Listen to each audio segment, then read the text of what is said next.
ආයුබෝවන් Medi update YouTube නාලිකාවත් එක්ක එකතු වෙලා ඉන්න සියලු දෙනාටම සුබ දවසක් කියලා ප්‍රාර්ථනා කරනවා. අද ටික දවසකින් අලුත් වැඩසටහනකින් ඔබත් එක්ක සම්බන්ධ වෙන්නේ. ඔබ ඉතාමත් වැදගත් වෙන සෞඛ්‍ය කරුණක් ගැන කතා කරන්න. ඉතින් අපේ Medi update නාලිකාව තුළ ඔබ සෞඛ්‍ය සම්පන්න නිරෝගී ජීවිතයක් උදෙසා වැදගත් උපදෙස් මාලාවන් සහ මේ රෝගී තත්ත්ව සහ මේ ගොඩක් දේවල් ඔබට දැනගන්නට පුළුවන්. අපිව subscribe කරලා එකතු වෙන්න එහෙනම්. ඉතින් අද අපි කතා කරනවා අපේ ගෙදර ඉන්නේදී අපිට තියෙන්න ඕනේ අත්‍යවශ්‍ය ඖෂධ මොනවද කියලා. සාමාන්‍ය හදිස්සියකට ගෙදර තියාගන්න ඕන ඖෂධ මොනවද කියලා අපි අද පොඩ්ඩක් කතා කරමු. ඉතින් අපි දන්නවා අපේ ගෙදර ඉන්නවා තරුණ තරුණ වයසේ ළමයි, ඒ වගේ වැඩිහිටි වයසේ අම්මලා තාත්තලා, ඒ වගේ හැමෝම වයස් කාණ්ඩයම කට්ටිය ඉන්නවා. ඉතින් එහෙම ඉන්නකොට අපි ගෙදර අනිවාර්යයෙන්ම තබා ගත යුතු ඖෂධ මොනවද කියලා අපි අද පොඩ්ඩක් කතා කරමු. ඒකෙදි මුලින්ම මම කතා කරන්නට සූදානම් වෙනවා. ඔබ ගෙදර සාමාන්‍යයෙන් සමහර ගෙවල් වල මම දැකලා තියෙනවා ෆස්ට් එයිඩ් බොක්ස් එකක් තියෙනවා. ඉතින් මේ ෆස්ට් එයිඩ් බොක්ස් එක තුල ඔබට ඕනේ වටිනා කියන ඖෂධ රාශියක් ඒ තුල දබාගෙන ඉන්න පිරිස් ඉන්නවා. නමුත් සමහරු පිළිවෙලකට තියන්නේ නැතුව දැන් වල බෙහෙත් තියෙන අයත් ඉන්නවා. ඔබත් ඒක කරන්න එපා. ඔබට විශේෂිත තැනක් ඒ සඳහා පිළිවෙල කරගන්නට ඕනේ. ඉතින් අර ෆස්ට් එයිඩ් බොක්ස් එකක් වගේ දෙයක් අපි පාවිච්චි කරලා ඒක අගුලක් දාලා තියා ගන්නවා නම් තාමත් වැදගත්. මම ඒ ගැන ඉස්සරහට දැන් කතා කරනවා. ඉතින් මුලින්ම මම කතා කරනවා පැරසිටමෝල් ගැන. ඉතින් පැරසිටමෝල් අපිට අත්‍යවශ්‍ය වෙන බොහෝ විට අපිට උණ වගේ දෙයක්, ඒක වේදනාවක් වගේ දෙයක් නිතර ඇති වෙන්නට පුළුවන්. විශේෂයෙන්ම ගෙදර ළමයි ඉන්නවා.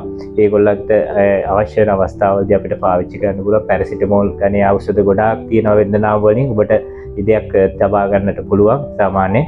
ඉතින් ඒ වගේම ඒක අපිට දරුවන්ට ලබා දෙන්නට සිරප් විදිහට තියෙනවා පැරසිටමෝල්. ඉතින් ඒකත් ඔබ ගෙදර තියා ගන්නවා නම් ඉතාමත් වැදගත් ඒ ඔබට හදිසි අවස්ථාවකදී. ඒ වගේම වේදනානාශක. වේදනානාශක කියන්නේ බොහෝ විට ඔබට කිසරදේ මිග්‍රේන්, ඒ වගේම සමහර අයට බඩේ ගල්, ඒ කියන්නේ පොක්කඩුවට ගල් තියෙනවා කියලා කියන්නේ ඒ වගේ තත්, ඒ වගේ බඩේ කැක්කුම් වගේ දේවල් එන්න පුළුවන්. සාමාන්‍යයෙන් දරා ගන්න බැරි ලොකු වේදනාවක් මේ තුලදී අපිට දැනෙන්න පුළුවන්.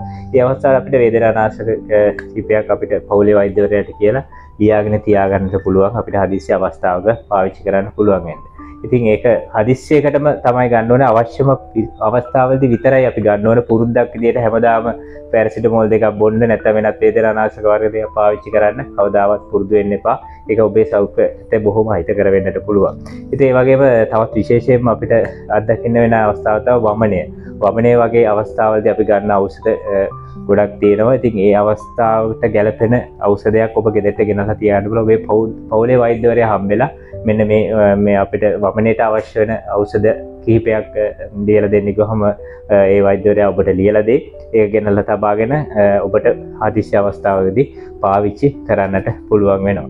ඉතින් ඒ වගේම තුවාල. ඉතින් තුවාල කිව්වහම ඉතින් විශේෂයෙන් මතක් වෙන්නේ චූටි ළමයිනේ. පොඩි ළමයි ඉන්න ගෙවල් වලට අනිවාර්යයෙන්ම අත්‍යවශ්‍යයි මේ තුවාල බෙහෙත්. එතකොට තුවාලේ හොදන්න සේලයින් බෝතලයක්, ඒ වගේම ගෝස් ටිකක්, එතකොට බෙටඩින් වගේ මේ අපි බෙහෙත් වර්ග ටිකක්, ඒ වගේම සොප්‍රමයිසින් වගේ ක්‍රීම් ටිකක්, ඒ වගේ අපි ගෙදර තියා ගන්නවා නම් ඉතාමත් වැදගත් වෙනවා. ප්ලාස්ටර්, බැන්ඩේජ් මේ ඔක්කොමත් එක්ක වෙනමම මේ ෆස්ට් එයිඩ් බොක්ස් එකකට දාලා අපි පරිස්සම් කරලා එක තියාගත්තොත් ඔබට හදිස්සි අවස්ථාවකදී විශේෂයෙන් ඔබ ගෙදරදී කුස්සියේ වැඩ කටයුතු කරද්දී පීහකින් කැපුණ වෙන්න පුළුවන්. ඒ වගේ අවස්ථාවේදී අපිට සරලව අපිට සැරෙවම නැත්නම් ඩ්‍රෙසින් එකක් අපිට බෙහෙත් ටිකක් දාගන්න ඒකෙන් අවස්ථාව ලැබෙනවා. ඒ හින්දා ඔබ යත් කරයි කියලා මම බලාපොරොත්තු වෙනවා. ඒක වැදගත් වෙයි කියලා.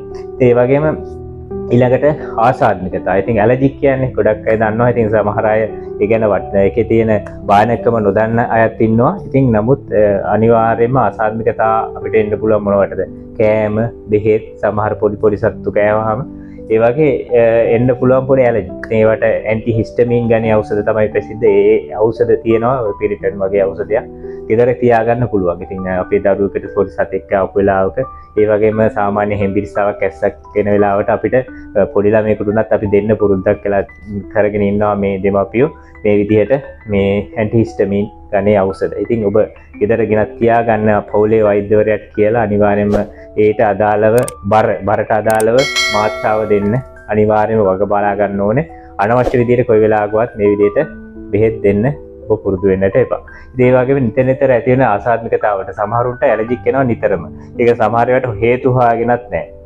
බොහොම මේ හොස්පිටල් එකට ගිහිල්ලාම තමයි නවතින. ඒ වගේ අවස්ථාවලදී සමහර රෝගීන්ට දෙනවා තමුන් ළඟදී හදිසි අවස්ථාවේදී අසත්ගතාවයට පාවිච්චි කරන්න ඕන ඖෂධ. ඒ වගේ ඖෂධ අනිවාර්යයෙන්ම ඔබ හරියාකාරව තබාගෙන තියන්න ඕනේ. ඒක කාලයක් තිස්සේ පාවිච්චි කරන දෙයක් වෙන්න පුළුවන්. ඔබ ඒක ඉවර වෙන්න කලින් සතියකට කලින්වත් ගෙනහලා ගෙදර තියාගන්න. ඒක තමයි වැදගත්ම කාරණයක් වෙන්නේ බොහෝ දෙනෙකුට. ඉතින් කාලයක් තිස්සේ වෙන බෙහෙත් බොන කට්ටිය විශේෂයෙන්ම අපේ වැඩිහිටියෝ වයසට යාමත් එක්ක දියවැඩියාව, කොලෙස්ටරෝල්, හදවත් රෝග මේ වගේ හැම එක රෝගී තත්ත්වවලට බෙහෙත් දෙනවා. ඉතින් දැන් වෝපරින් වගේ බෙහෙත් ගන්න අයට ඒක වලක් ඒකට කවදාවත් නොබී ඉන්න බෑ.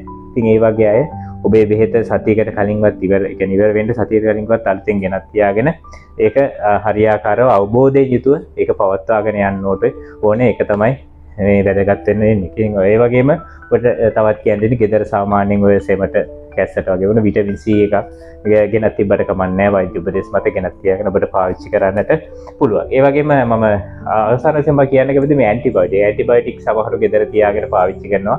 ඒක ඉතාමත්ම අහිතකර තත්ත්වයක්. ඔබ වෛද්‍ය උපදෙස් මත පමණයි ඇන්ටිබයොටික් පාවිච්චි කරනවා. මොකද හැම රෝගයකටම ඇන්ටිබයොටික් කියන එක ප්‍රතිකාරය නෙමෙයි. ඒ සඳහා සමහර වෛරස් රෝග බොහෝ ඒවාට මේ ඇන්ටිබයොටික් ප්‍රතිචාර දක්වන්නේ.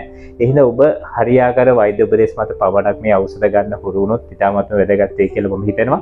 ඒකම අවසාන වශයෙන් මම කියන්නේ මේ ඔබ ඖෂධ ගෙදර තබා ගන්නකොට පිළිවෙලකට තියාගන්න ඔබ ෆර්ස්ට් එයිඩ් බොක්ස් එකක් නම් ලොක් එකක් දාලා එහෙමත් නැත්නම් දරුවන්ට අසු නොවන තැනකින් අනිවාර්යයෙන්ම අගුලක් දාලා නැත්නම් ලොක් එකක් දාලාම තියාගන්න ඕනේ. බොහෝ ළමයි මේක කුතුහලයක් විදිහට මේ සමහර බෙහෙත් අර පැණි තමුන්ට තියෙන සිරප් එක හරි කමන්නේ ඕවර්ඩෝස් යන විදිහට කියන වැඩි මාත්‍රාවක් යන විදිහට දන්නේම නැතුව කාටවත් මේ පේන්නේ නැතුව හොරෙන් බොන්න පුළුවන්. සමහර පැණි රහට බොන්න කැමති ඒ වගේම ආච්චිගේ සීයාගේ බෙහෙත් ටික බොන්න පුළුවන්. ඒ වගේ අවස්ථා බොහෝ විට මේ රෝහල් වල වාර්තා වෙනවා. ඒ හින්දා ඔබ ඒ අවස්ථාවට ඔබේ නිවසේ පත් වෙන්නේ නැති වෙන විදිහට ආරක්ෂාකාරී විදිහට මේ ඖෂධ ගබඩා කර තබා ගැනීමට වග බලා ගන්නට ඕනේ. මොකද ඔබේ දරුවෝ දැන් පෙර ඉස්සර වගේ නෙමෙයි ගොඩක් ඒගොල්ලෝ හිතනවා ඒ ගැන අත්දැකීම් ලබා ගන්න බලනවා. ඒ වගේ හින්දා ඔබ ඒ ගැන අවබෝධයෙන් යුතුව වැඩ කටයුතු කරයි කියලා මම බලාපොරොත්තු වෙනවා. ඉතින් අද වැඩසටහන මම හිතන්නේ වැදගත්යි කියලා හිතනවා නම් ඔබ subscribe කරන්න, share කරන්න, අනිත් අයටත් දැනගන්න විදිහට ඒ වගේම කමෙන්ට් කරන්න පුළුවන්. ඉතින් ඒ වගේම like එකක් දාලා එන්න අමතක කරන්න එපා. ළඟදීම ඊළඟ වැඩසටහනින් අපි සම්බන්ධ වෙ බලාපොරොත්තු සමු ගන්නවා. ඔබට සුබ දවසක්.